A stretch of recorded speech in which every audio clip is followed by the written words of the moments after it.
I've realized that I have a handful of favorite presidents, and I think JFK is in the top 5. Top 10 for sure. Top 5. But he did this really fucking outstanding speech at the American University in Washington, D.C. And I wanted to read a little bit of the excerpt from that, if any don't mind. But this nation was not founded solely on the principle of citizens' rights. Equally important, though too often not discussed, is the citizen's responsibility. For our privileges can be no greater than our obligations. The protection of our rights can endure no longer than the performance of our responsibilities. Each can be neglected only at the peril of the other. I speak to you today, therefore, not of your rights as Americans, but of your responsibilities. They are many in number and different in nature. They do not rest with equal weight upon the shoulders of all. Equality of opportunity does not mean equality of responsibility. All Americans must be responsible citizens, but some must be more responsible than others by virtue of their public or their private position, their role in the family, their community, or their prospects for the future, or their legacy from the past. Increased responsibility goes with increased ability, for of those whom much is given, much is required. Commodore Vanderbilt recognized this responsibility, and his recognition made possible the establishment of a great institution of learning for which Commodore Vanderbilt recognized this responsibility, and his recognition made possible the establishment of a great institution of learning for which he will be long remembered after his steamboats and railroads have been forgotten. I speak in particular, therefore, of the responsibility of the educated citizen, including the students, the faculty, and the alumni of all great institutions. The creation and maintenance of Vanderbilt University, like that of all great universities, has required considerable effort and expenditure, and I cannot believe that all of this was undertaken merely to give this school's graduates an economic advantage in their life struggle. Every man set out from a university, Woodrow Wilson said. He said, every man sent out from a university should be a man of his nation as well as a man of his time. So in saying this, I want you to understand that you have responsibilities. In short, to use your talents for the benefit of society, which help develop those talents. You must decide, as Goethe put it, whether you will be the anvil or a hammer, whether you will give to the world in which you were reared and educated the broadest possible benefits of that education, of the many special obligations incumbent upon an educated citizen. I would cite three as outstanding. Your obligation to the pursuit of learning, your obligation to serve the public, and your obligation to uphold the law. If the pursuit of learning is not defended by the educated citizen, it will not be defended at all. For there will always be those who scoff at intellectuals, who cry out against research, who seek to limit our educational system. Modern cynics and skeptics see no more reason for a man landing on the moon, which we shall do, than the cynics and skeptics of half a millennia ago for the discovery of this country. They see no harm in paying those to whom they've entrusted the minds of their children a smaller wage than is paid to those whom they entrust the care of their plumbing. But the educated citizen knows how much more there is to know. He knows that knowledge is power. More so today than ever before, he knows that only an educated and informed people will be free, that the ignorance of one voter in a democracy impairs the security of all, and that if we can, as Jefferson put it, enlighten the people generally, tyranny and the oppressions of the mind and body will vanish like evil spirits at the dawn of the day. And therefore an educated citizen has a special obligation to encourage the pursuit of learning, to promote exploration of the unknown, to preserve freedom of inquiry, to support the advancement of research, and to assist at every level of government the improvement of education for all Americans, from grade school to graduate. Secondly, the educated citizen has an obligation to serve the public. He may be a precinct worker or a president. He may give his talents at the courthouse, the state house, the White House. He may be a civil servant, or a senator, a candidate or a campaign worker, a winner or a loser, but he must be a participant and not a spectator. At the Olympic Games, Aristotle wrote, "It is not the finest and strongest men who are crowned, but they who enter the list, for out of these prize men are elected. So too, in life of the honorable and the good, it is they who act who rightly win prizes." So today, I urge all of you especially those who are students, to act, to enter the lists of public service, and rightly win or lose the prize, for we can have only one form of aristocracy in this country. As Jefferson wrote long ago in rejecting John Adams' suggestion of an artificial aristocracy of wealth and birth, it is, he wrote, the natural aristocracy of character and talent. And the best form of government, he added, was that which selected these men for positions of responsibility. I would hope that all educated citizens would fulfill this obligation. In politics, in government, here in Colorado, here in this state, in the Peace Corps, in the Foreign Service, in the government service, in the whole country, and in the world. In doing so, you will find the pressure greater than the pay. You may endure more public attacks than support, but you will have the unequaled satisfaction of knowing that your character and talent are contributing to the direct success of the free society. Third and finally, the educated citizen has an obligation to uphold the law. This is the obligation of every citizen in a free and peaceful society. But the educated citizen has a special responsibility by the virtue of his greater understanding. The educated citizen has a special responsibility by the virtue of his greater understanding. Solid.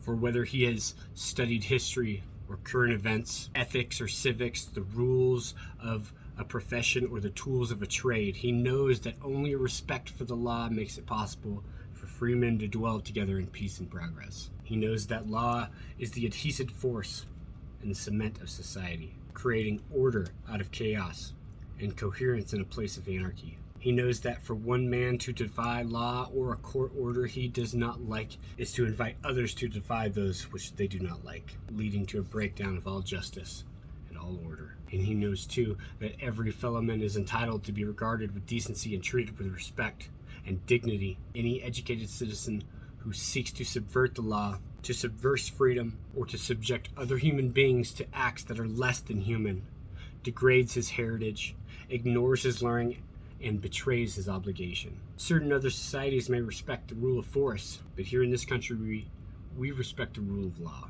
The nation, indeed, the whole world has watched recent events in the United States with an alarm and dismay. No one can deny the complexity of the problems involved in assuring to all of our citizens. No one can deny the complexity of the problems involved in ensuring to all of our citizens their full rights as Americans. But no one can gainsay the fact that the determination to secure these rights is in the highest traditions of American freedom. In these moments of tragic disorder, a special burden rests on the educated men and women of our country to reject the temptations of prejudice and violence and to reaffirm the values of freedom and to respect the values of law on which our free society depends. 90 years from now, I have no doubt that we will still be fulfilling this mission. It will still uphold learning, we will still encourage public service, and we will teach respect for law, and it will neither turn its back on proven wisdom or turn its face from a newborn challenge. It will still pass on to the youth of our land the full meaning of their rights and their responsibilities, and it will still be teaching the truth that makes us free and will keep us free. And that's it. That's the end of it. I thought it was kind of relevant. This country's faced so many hard times, since its inception, since the creation. We've got over 200 years of hard struggles, and I feel like we're in a weird spot right now for sure. Both societally, for some reason. I truly think that we forgot that, our differences aren't that different. If you've ever traveled the world, if you've ever gone to another place and people ask you where you're from, where are you from? Well, I'm an American. And they used to carry, a certain weight with it that it seemingly doesn't this day and age. But it's interesting that, when we're here, we're like, oh, okay, well, yeah, hey, I'm Puerto Rican, or hey, I'm Scottish. Yeah, well, I'm from Norway. And you know what? My great grandma came over here from Austria. But at the end of the day, you leave this country, and that doesn't mean anything to anybody else because you're none of those things. You're an American. This is where you're from. This is where you were born, right? I'm from Colorado. I'm a Colorado boy. I'm an American. This is where my family came from. But this is who I am. And I really think that there was a huge loss of communication. We don't know how to talk to each other anymore. I certainly am, sometimes am terrible at it. And I can get along with mostly anybody, but some days, man, I came from a family that was very different than most. And, growing up, I was the little redheaded kid, and I was a fucking monster, I'm sure. But I was very sweet and very kind and very respectful. I'll try to pass those on to my kid. I think he's doing a good job. He talked about peace in this speech and the importance of it. During that time, it was the Cold War, and we were, deceptively battling it out with the Russians. I don't want to say that we won that. They lost, and we won by default. But I feel like we're headed back that way again, because there's some weird shit going on, man. This country's not what it used to be, and I think we need a hard reset. I'm hoping that we go to war with somebody. I'm gonna roll that out back. At the beginning of the speech, he talks about peace, and at that time, like, Russia was a big thing. The USSR, Soviet Russia, was like a huge concern, which sucks because when this whole thing with Ukraine kicked off, man, I was like, fuck Russia, fuck those commie fucks, but I don't know. He speaks about responsibilities, and I feel like that's a huge disconnect that I had to find, because we grew up as freedom, but I grew up in a crazy ass family. I was not taught responsibilities, to say the least. I was not taught responsibilities growing up. My dad was a crazy fucking biker. He made good money. He spent it just as fast as he earned it, and he made a lot. And he was gone a lot. He would leave me at home for weeks by myself. So I had nobody to instruct me on responsibilities. My responsibility was to make sure that I didn't starve, and I didn't burn down the house. I didn't touch his cars, or I didn't knock his motorcycle over. But I wish I would have learned. I wish he would have been a little bit more responsible. I wish he would have been more responsible in teaching me about responsibilities, because, man, I fucking struggled, and I'm still struggling with grasping the reward of it. And, like, truly, Jordan Peterson said that, the adoption, you find meaning in responsibility. You want to find the meaning of life, adopt as much responsibility as you can, right? And that was the sentence that literally changed my life. So that's what I'm doing now. I'm just trying, man. I'm trying to adopt as much responsibility as I can. And, you have responsibilities and ensure to use your talents for the benefit of society, which help develop those talents. And even if they didn't, at some level, you got to decide, whether you will be an anvil or a hammer, right? What are you going to be? There's a lot of special obligations that we owe it to, the future. I owe my son to teach him the value of responsibilities, the value of peace. He got into his first school fight a couple weeks ago. They got into a shoving match, and kid swung at him, Shane cocked him in the head twice. Solid. I wasn't mad at him. I was like, peace through strength, right? That was a Reagan speech. I can tell you that strength is never a weakness. But when you match strength and responsibility with discipline, unstoppable. Seeing these dudes, seeing what they, these men from the past have accomplished this. I know that there's other guys like this out there somewhere. I don't know where they're at.